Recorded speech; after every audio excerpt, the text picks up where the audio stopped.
예수님은 그리스도이십니다.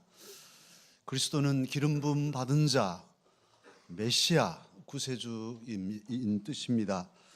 예수님께서는 오늘 본문의 배경인 마가복음 8장 27절 이하에서 당신의 정체성을 제자들에게 물으십니다. 사람들이 나를 누구라 하더냐 물으시고 너희는 나를 누구라 하느냐 이렇게 물으시죠. 베드로 대답합니다. 주님은 그리스도이십니다. 메시아이십니다. 이렇게 대답합니다. 예수님께서는 그 대답을 들으시고는 마가복음 8장 30절에서 자기의 일을 아무에게도 말하지 말라 그렇게 경고하십니다. 숨기십니다. 그리고서는 이제 예루살렘에 올라가면 십자가에 달려 죽을 것이고 3일 만에 부활할 것이다. 그때까지는 이 내가 메시아라는 사실을, 그리스도라는 사실을 알리지 마라.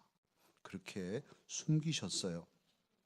예수님의 오심과 죽으시고 다시 사시고 승천하시고 다시 재림하실 이 예수님의 전 사역, 예수님의 전 생애, 예수님 당신 자신이 복음이지요. 그걸 가리켜서 복음 사건, 복음이라 합니다. 그런데 이 복음은 바울 사도님의 고백으로 보면 옛부터 감춰져 온 비밀, 미스테리, 헬라어로는 미스테리온이라는 이 미스테리라고 말하고 있습니다. 비밀이라는 거예요. 신비한 일, 비밀이 예수 그리스도이십니다. 그래서 구약의 예언이 이미 선포됐지만 오실 예수님에 대해서, 메시아에 대해서 아담 때부터 가죽옷을 지어 입히시고 여인의 후손에 대한 예언을 하시면서 메시아가 올 것을 예언하셨지만 많은 사람들에게 사실상은 감춰져 온 비밀이었습니다. 예수님 메시아를 보고 싶어도 보지 못하고 메시아의 말씀을 듣고 싶어도 들을 수 없는 감춰진 세월들이 있었습니다. 그러나 이제 예수님께서 이제 성육신 하시고 친히 하나님의 모습을 보여주시고 하늘나라의 말씀을 전파하시며 직접 복음의 사건들을 이루어 주셨지요. 이제 저와 여러분은 예수님의 복음을 듣고 믿은 예수님의 사람, 그리스도인이 되었습니다. 얼마나 감사한지 모르죠. 복음을 얼마든지 들을 수 있고 또 그 은혜를 누리며 살 수 있게 되었으니까요. 누구나 복음 예수 그리스도를 듣고 믿고 구원받을 수 있는 시대가 올해 우리들이 살아가는 이 현대인데요. 그런데 놀랍게도 아직까지 예수님이 그에게는 비밀인, 아직도 예수님이 잘 모르는 어떤 분인 그런 사람들이 많습니다. 왜냐하면 그렇게도 쉽게 접할 수 있는 복음을 듣지 않고 들어도 믿지 않고 외면하고 있는 이들이 있기 때문이죠. 바깥 사람들은 그렇다 할지라도 한 걸음 들어와서 오늘 주님의 전에 나와 예수님을 구주로 고백하고 예수님을 믿는 저와 여러분의 신앙의 모습은 어떠한가요? 깊이 발디디면 상처받기 딱 알맞어. 적당하게 믿어야 돼. 그냥 어설프게 예수님 알더라도 천국 가면 돼. 천국 갈 정도만 겨우 턱걸이 할지라도 천국 가면 되지. 그리고 그렇게 생각하시고 발만 살짝 걸친 신앙인은 아니신지요? 주님을 위해서 핍박과 심지어는 순교도 각오하고 성숙한 그리스도인 되어서 가정에서도 믿음의 가장으로, 믿음의 주부로, 또 교회에서도 믿음의 일꾼으로, 세상에 나가서도 진정한 그리스도인으로 영향력을 끼치며 빛을 발하며 살아가는 그런 그리스도인이 되고 싶지 않으십니까? 그냥 쉽게 작은 상처도 받지 않고 그냥 그렇지 않아도 세상살이도 힘든데 신앙의 짐까지 지냐 하고 물러서는 이는 없는지요? 신앙의 기저귀를 차고 신앙의 유모차에 타가지고 밀어주세요. 기저귀 갈아주세요. 그리고 젖주세요. 울고 가는 그런 정말 갓난아기 신앙으로 평생을 살아가기를 바라는 그런 성도는 우리 강서교회에 없는지요? 예수님을 깊이 알고 성숙한 그리스도인으로서 하나님을 기쁘시게 하며 힘들지만은 때로는 피를 흘리지만은 목지고 값지게 두 번도 살 수 없는 삶을 신앙인답게 씩씩하게 세파를 헤치며 상황을 뚫고 그리스도인의 걸음을 걸어가는 그런 성숙한 하나님의 사람들 되고 싶지 않으신지요? 오늘 예수님께서는 사랑하는 제자들을 데리시고 높은 산에 오르십니다. 예수님께서는 당신의 정체성을 물으신 다음에는 십자가와 죽음을 말씀하시고 제자가 가야 할 길에 대해서 자기를 부인하고 자기 십자가를 지고 나를 따르라고 하시면서 오늘 실제 실물 교육으로 제자들 중에서도 대표적인 세 제자를 데리시고 높은 산으로 오르셨습니다. 제자도의 한 길이 뭐냐 하면 산을 오르는 그런 훈련의 길임을 주님은 퍼포먼스를 통해서 알려주신 것이죠. 오늘 산에 오르는 제자의 이름은 베드로와 야고보, 요한입니다. 이 세 제자는 우리가 잘 아는 대로 갈릴리 바다에서 고기를 잡는 어부입니다. 어려서부터 나고 자란 곳이 갈릴리 바다 벳세다 바로 그 가까운 해변가니까 베드로의 집 가버나움이 바로 있으니까요. 늘 어려서부터 아는 것은 바다입니다. 우리가 잘 아는 대로 바다는 배 타면 노만 저어도 슝슝 나가는, 하나도 힘이 들지 않게 쭉 바람만 안 불면 쭉쭉 나가는 수평 이동을 하는, 수평 운동을 하는 그런 삶에 익숙한 사람들입니다. 그런데 이 제자들 왜 하필이면 어부들만 데리고 가셨을까요? 이 사람들을 데리고 산으로 올라가십니다. 아니 베드로 너 배도 좋고 그러니까 저녁 한상 잘 차리고 우리 저 바다로 가자 해가지고 바다에 더 가서 같이 음식도 드시고 풍경도 좀 보시고는 자 이제 변화된다 짠 하고 이렇게 변화되셨으면 풍류도 있고 보기도 좋고 쉽기도 할 텐데 그 좀 모습 변형되시는 그 일 때문에도 그 높은 산을 올라가시니 이게 웬일입니까? 오늘 매우 높은 산인데요. 이 산은 헐몬산으로 추정합니다. 헤르몬산, 이 헐몬산이 높이가 얼마냐면 2743m입니다. 백두산 높이가 2744m. 우리 남한에서 이렇게 정한 정식 높이가 그러니까 백두산보다 1m 적은 그 높은 산이 헐몬산이에요. 그 산까지 2743m를 제자들 어부 출신들을 데리고 올라가니까 말이죠. 이게 얼마나 힘들겠습니까? 산을 오르는 것은 자기와의 싸움입니다. 특히 자기 몸무게, 자기가 가지고 있는 짐, 이 중력의 무게를 거스르는 이 지구의 구심력이 잡아당기는 이 힘에 저항하면서 하늘로 올라가는 것이 등산이에요. 그러니까 숨이 헉헉거리고 꼭 죽을 것 같고 막 땀이 비오듯 하고 이런 한계를 뛰어넘으면서 한 걸음 한 걸음 그냥 슝슝 나가는 것이 아니라 더디게 언제 가나 하는 이 답답함으로 자기와 싸우며 땅에서 잡아당기는 힘과 싸우며 올라가는 것이 등산이니까요. 이게 쉽지 않죠. 그런데 예수님은 제자들을 데리고 그런 답답한 이 등산을 산을 오르는 훈련으로 제자 훈련을 시키고 계십니다. 이 예수님 오늘 저와 여러분도 함께 훈련받자 하시는데요. 제자의 도, 그 1단계는 오르는 것임을 가르쳐 주시는데요. 우리는 어떤 산을 올라야 할까요? 까치산, 북한산 어떤 산을 올라갈까요? 산을 오르는 그런 개념보다는 참으로 저와 여러분에게 주시는 두 산이 있는데, 하나는 기도의 산이고 다른 하나는 말씀의 산이라 할 수 있습니다.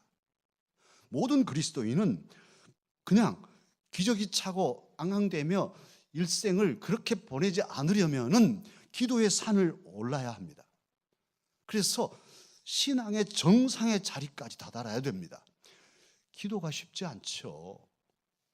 새벽 기도, 영하 15도, 17도에도 우리 장로님, 집사님들 나오셔서 기도하시는데 쉽겠습니까?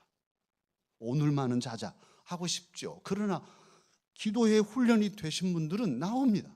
기도 안 할 수가 없으니까. 수요 저녁 기도, 심야 기도, 중보 기도, 뭐 이런 공식적인 기도만 해도 쉽지 않아요. 그런데 기도는 가만히 있으면 되는 것이 아니고 훈련해야만 기도할 수 있습니다. 자기 훈련을 하지 않는 사람이 기도의 용사가 될 수 없고, 그런 사람이 신앙의 정상에 설 수 없습니다. 우리 교회는 우리 젊은 집사님, 여집사님 한 분은 이렇게 일하시다가 주중에 이렇게 낮에 와서 살짝 기도하고 가셔요. 오래전부터. 그걸 어쩌다 마주치면 얼마나 예쁜지. 담임 목사가 볼 때 사랑스러운데, 하나님께서 보시면 인격적이시잖아요. 하나님은, 우리가 하나님 마음 닮았어요. 아버지께서 사랑하는 딸이 예쁘게 와서 기도하고 힘들고 어려운 걸 하나님께 아뢰고 가면 얼마나 기쁘시겠어요. 오냐 내 딸아, 너의 마음을 내가 안다 하시지 않겠어요? 그렇게 꾸준히 자기 나름대로 한 걸음씩 한 걸음씩 산을 오르는, 기도의 산을 오르는 애씀으로, 그 각오로, 숨가쁘고 힘들지만, 아니 힘들기 때문에 더욱 주님께 집중하며 산을 오르는, 기도의 산을 오르는 용사들이 있어야만 신앙의 정상에 다다를 수 있습니다. 주님께서는 저와 여러분이 그렇게 기도의 산을 오르기를 원하고 원하십니다. 그냥 주저앉아서 현실에 탄식하며 하나님의 은혜를 까맣게 잊어버리고 자신의 감정이나 자신의 생각에 휩쓸려 살아가는 그런 사람이 아니라, 이 모든 현실을 딛고 그 잡아당기는 이 땅의 세상의 그 욕망과 그런 그 끈끈한 그 힘을 저항하면서 한 걸음씩 한 걸음씩 주님 앞에 더 가까이 나아가는 이 훈련은 모든 그리스도인에게 필수적인 훈련이 아닐 수 없습니다. 또 하나의 산이 말씀의 산이죠. 우리나라는 우리 말을 가지고 있고 우리 글을 가진 나라입니다. 세계에 그런 나라가 그렇게 다 많지 않아요. 모든 나라에 자기 글이 있고 자기 말이 있는 건 아니에요. 그런데 우리는 정말 한글, 세계 언어학자들이 깜짝 놀라는, 이런 글이 있냐 할 정도로 인정받는 글이 한글입니다. 매우 과학적이고 우리 구강 구조에 입각해서 잘 만들어진 언어예요. 그리고 우리 민족은 글을 숭상하는 민족입니다. 특히 유교 문화에서는 옛 선비들이 자고 나면 새벽부터 일어나서 경전을 읽었습니다. 소리내서 정조하고. 경전은 사서삼경이죠. 그걸 읽던 선비들이 예수님을 믿게 됐습니다. 그러니 뭘 읽겠습니까? 성경을 읽습니다. 저 어린 시절에 우리 할머니 봉창에 그 기대어서 아래 아자 방점 찍어진 성경 이렇게 읽으시던 목소리가 지금도 귀에 선합니다. 다들 읽으셨어요, 성경. 특히 우리 한국 교회는 천주교도 그렇고 개신교도 그렇지만 성경을 번역하고 자기들이 글을 읽어가지고 예수님을 믿었습니다. 할렐루야. 읽다가 성경을 번역하다가 예수님을 믿게 되고 알게 된 교회가 우리 한국 교회입니다. 한국 교회의 뿌리는 그렇게 말씀을 읽는 것이 뿌리가 되어 있어요. 초대교회, 우리 한국 교회의 풍토 중에 중요한 것 하나가, 부흥회를 하면 부흥회가 우리가 생각하는 부흥회가 아니라 사경회였습니다. 성경 사경회. 성경을 읽고 성경을 풀어주는 그 말씀을 들으려고 2주간 사경회도 쌀보따리 지고 와서 예배당에서 자면서 그렇게 오전 내내 말씀 배우고 오후에는 전도 나가고 저녁에 또 기도하고, 이런 신앙들이 바로 우리의 선배, 우리 아버지 할아버지들의 그 원초적인 신앙 순수 운동이 성경 읽기였단 말이에요. 그런데 그렇게 말씀을 읽는 것을 즐거워하고 그렇게 집중하던 우리들의 신앙이, 우리 선배 신앙인들의 전통을 어떻게 이어가고 있는지요. 지금 현재 우리 강사 가족들은 어떠십니까? 여러분은 성경을 과연 어떻게 읽고 계시고, 아니면 최소한 성경을 창세기부터 계시록까지 집중해서 통독을 한 번이라도 하셨는지요? 제가 대학 때 저희 지도 교수가 넌 크리스찬이 아닌데 성경을 철저히 읽었어요. 어지간한 그리스도인은 거기 대도 못해요. 왜냐하면 서양 철학을 이해한다든지 서양 문학을 이해하려면 교양인으로서, 대학 교수로서 성경은 필수라는 거예요. 그래서 안 믿는 이들도 성경을 읽는데, 하물며 예수님을 믿는 그리스도인이라고, 세례받았다고, 아니 더 나아가서 목사라고 장로라고 권사라고 얘기하는 우리들이 성경은 잘 몰라요. 안 읽었어. 알기는 알죠. 들은 풍월은 있어서 알기는 아는데 그 깊이가 얕아요. 말씀의 깊이가 그냥 상식적인 수준이라면 어찌 그가 신앙의 대가를 할 수 있겠습니까? 신앙의 정상에 오른 하나님의 사람이라 할 수 있겠습니까? 지난번에 제가 어느 집사님, 우리 권사님 가정에 이사 오셔서 예배드리러 갔는데 우리 집사님 그렇게 성경을 매일 읽고 계신 거예요. 매일. 정말 감동했어요. 역시 선비 같으신 그리스도인. 이 시대를 자기가 직접 하나님의 말씀을 읽고 그 말씀 안에서 은혜를 받고 깊이 주님을 만나가는 이런 구체적인 한 걸음 한 걸음이 없이는 믿음의 정상에 오를 수 없습니다. 그냥 겉만 신앙인이고 뿌리가 얕은, 그래서 조금만 바람 불면 홀라당 넘어지는 이런 깊이 없는 그리스도인이 될 수 있단 말이에요. 참으로 우리 시대는 볼거리들이 많고 우리의 시선을 끌어당기는 눈요깃거리들이 많기에 그 끌어당기는 힘에 딸려가서는 안 되는 것이죠. 그러한 이끌림에 대해서 저항하면서 우리의 눈을 하나님의 말씀에 초점 맞추고, 주의 영이 내게 임하여서 나의 눈을 뜨게 하사 주님의 말씀을 보게 하시고 주님을 보게 해달라는 간절함으로 매일매일 자기를 부인하고 바보처럼 우직하게 소걸음으로 하나님의 말씀 한 장 한 장을 읽고 묵상하고 한 구절 한 구절을 가슴에 품고 살아가는 이런 예씀이, 그런 다짐이 오늘 이 시간 저와 여러분에게 있어야 우리의 신앙이 성숙하고 주님의 제자다운 그런 삶을 살게 될 것입니다. 베드로와 야고보와 요한이 그렇게 주님과 함께 산을 올라서 정상에 다다랐습니다. 그러자 우리 주님 모습이 변형되셨어요.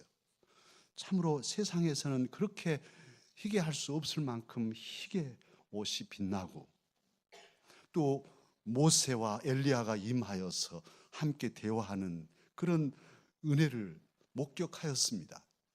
모세는 구약의 율법, 창세기, 출애굽기, 레위기, 민수기, 신명기, 모세 오경이라 하죠. 토라, 이 율법서를 대표하고, 엘리야는 모든 구약의 선지자들, 예언서를 대표합니다. 예수님 당시에 성경이라 하면 율법과 선지자가 다였어요. 아직 정경이 완성되지 못한 때니까 예수님 오시고 이제 신약까지 만들어져서 성경 66권이 저와 여러분에게 주어졌지만 그 당시는 율법서와 선지서가 구약입니다. 그러니까 모세가 예수님과 말씀 나누고 엘리야가 예수님과 말씀 나누는 것은 율법서와 예언서가 예언한 오리라고 한 바로 메시아 구세주가 예수 그리스도이심을 제자들에게 직접 보여주신 것이지요. 이 놀라운 은혜를 제자들은 체험하였습니다. 신비한 은혜 경지에 들어간 것이죠. 그때 베드로는 오늘 마가복음 9장 5절에서 그렇게 말합니다. 랍비여, 우리가 여기 있는 것이 좋사오니 우리가 초막 셋을 짓되 하나는 주를 위하여, 하나는 모세를 위하여, 하나는 엘리야를 위하여 하십시다. 이렇게 말합니다. 너무너무 황홀하니까, 신앙적인 엑스타시를 경험하고 나니까 너무 좋은 거예요. 여기가 너무너무 좋아서 내려갈 생각을 못합니다. 여기다 초막을 짓지요. 그렇게 예수님께 말씀드리니 예수님 뭐라 하십니까? 예수님, 그렇지, 여기 너무 좋지, 그러니 아니 초막 말고 돌로 지어라, 뭐 이렇게 하시지 않았습니다. 예수님의 뜻은 무엇이었을까요?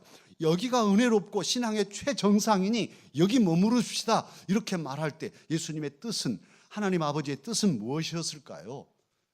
9절 보면 주님이 내려오신 걸 보면 주님의 뜻은 내려오는 저 조작거리에 있었습니다.